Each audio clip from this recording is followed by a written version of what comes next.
sejam todos muito bem-vindos. O meu nome é Marcos. Esse é o canal do Escritor Cínico e o vlog é o do Vivo Livros.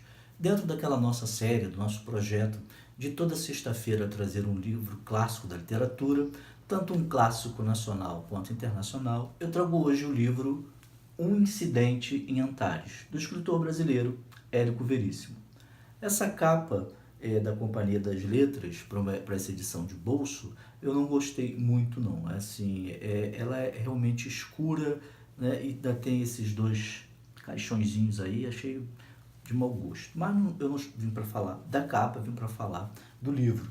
E vamos começar falando de Érico Veríssimo. Érico Veríssimo nasce em 1905 na cidade de Cruz Alta, no estado do Rio Grande do Sul, e vem a falecer na capital, Porto Alegre, em 1975. Ele morre de infarto. Durante a sua carreira literária, que inicia em 1933, ele lançou inúmeras obras, entre contos e romances. Sua obra mais famosa é a trilogia O Tempo e o Vento, que consta dos livros O Retrato, O Arquipélago e O Continente. Não está na ordem não, pessoal, eu lembrei assim, né?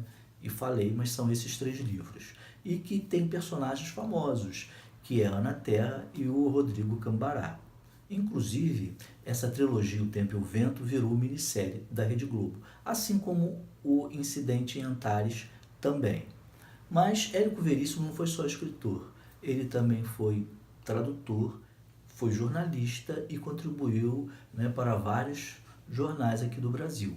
Deu aula no exterior, nos Estados Unidos, aula de literatura brasileira, entre outras coisas que ele fez. E a título de curiosidade, ele é o pai do também escritor Luiz Fernando Veríssimo. Bom, o livro O Incidente em Antares, o projeto do livro, começou na verdade em 1967. Tempos depois, ele viu uma foto de uma greve dos coveiros de Nova York. E na foto tem os caixões colocados do lado de fora do cemitério, esperando a greve acabar para os corpos serem enterrados. Aquilo ficou na mente do autor até que em maio de 1970 ele tem um estalo e resolve escrever uma história meio política, meio fantástica, em que envolveria justamente essa questão dos mortos e começarem a apontar os erros e todos os podres aí, né, entre aspas, dos vivos. E para isso ele achou que ele deveria criar uma cidade. Antes do livro ter o título definitivo de O Incidente em Antares, teve títulos provisórios, como A Dança das Máscaras e A Hora do Sétimo Anjo. Até que o escritor resolveu criar uma cidade fictícia no Rio Grande do Sul, às margens do rio Uruguai, chamada Antares, e que fica próxima de São Borges. O que conta, como ele estruturou o seu livro? Na primeira parte, Érico Veríssimo vai contar para a gente como surge Antares. Ele vai pegar desde aquela época em que aquela região ali do Rio Grande do Sul ainda era muito antiga, ou seja, nem o Brasil existia, até chegar ao século XIX, quando surge o povoado de Caveiras, o nome é Povinho de Caveira, até que em uma visita de um cientista a uma fazenda do senhor Francisco Vacari, esse cientista, conversando com ele à noite, mostra uma estrela e que essa estrela tem o nome de Antares e que seria maior do que o nosso Sol. E como ele é o dono das terras daquele povoado, ele acha o nome bonito e resolve batizar a cidade como Antares. E para a história ficar ainda mais saborosa, né, Érico Veríssimo coloca um oponente, que seria os Campo Largo, a família Campo Largo.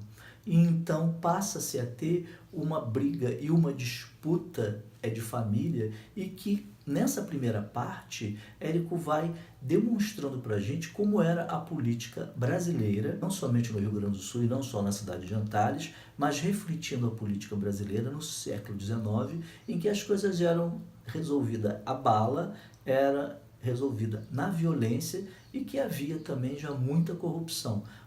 Aí a gente percebe que a corrupção não é um mal do século XX nem do século XXI. É algo que já vem na política brasileira desde a época do Império, passando pela República.